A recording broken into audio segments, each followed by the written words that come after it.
A lot of times people ask me, how small a chunk do you think is good to practice?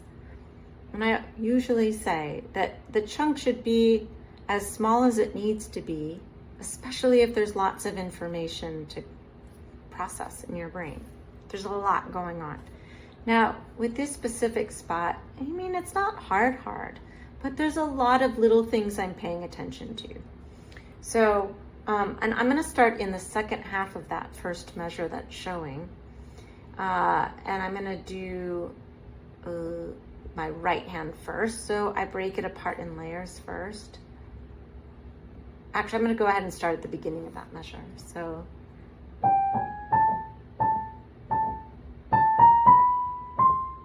Okay, already I got a little stuck. I know it's a pattern that repeats, but I got a little stuck. So let's try that again.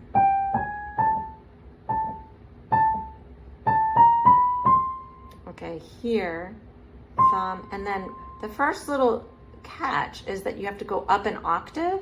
There's that 8 VA sign, and I know that should seem straightforward, but sometimes it does catch us, especially if we're not really thinking about it. So one more time.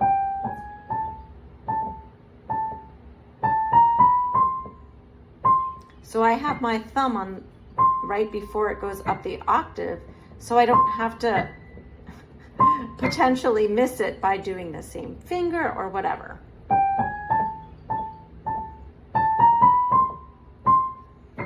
But my body kept wanting to go up the octave one note before, so that was the first thing I cemented.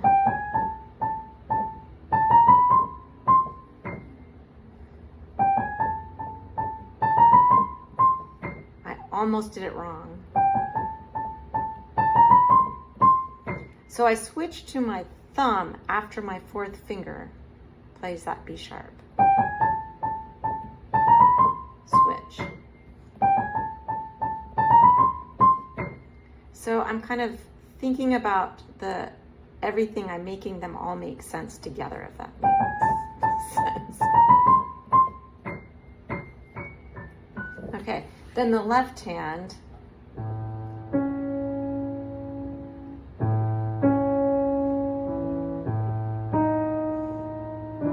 First thing that was catching me was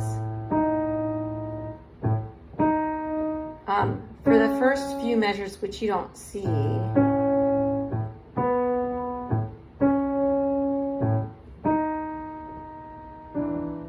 so it's a little bit of a change in the pattern. You'll just have to trust me on that. 10th leap, and I want to make sure I can do that leap without looking, because I just won't have time for that. And then I like this descending line in that tenor part. So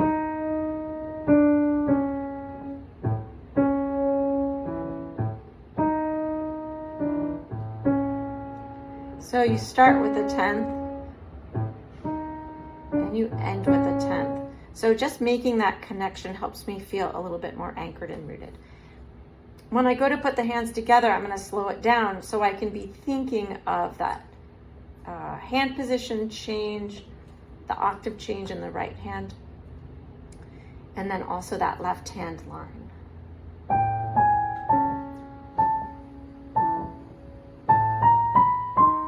Hand position change.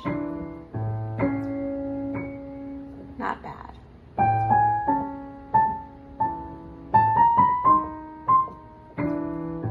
I think I did it wrong the first time. Okay.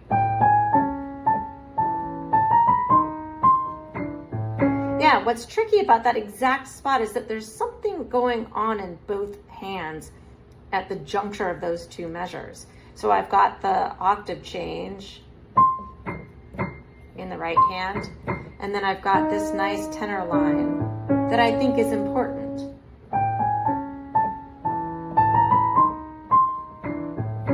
So I need to make that as easy as possible. And I think in piano, I always like to say I want to find one hand that's easier than the other. So I'm not worried about one hand and can focus on the other. I think in this case, I'm going to not worry about the right hand so I can focus on bringing that line out.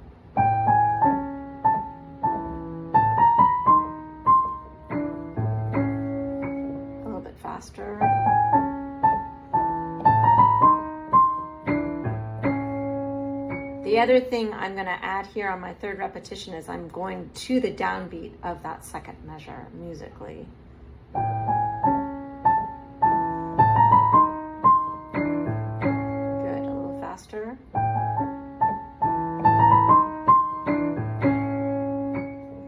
So that's just an example. So I only practiced a measure and a beat for that chunk, and I spent 5, almost 6 minutes on it. And I spent about the same amount of time right before I filmed this for you. So hopefully that gives you an indicator that there's no reason to shy away from even as small a chunk as that, because you'll have many components within a small chunk sometimes that need to be addressed. All right, happy practicing.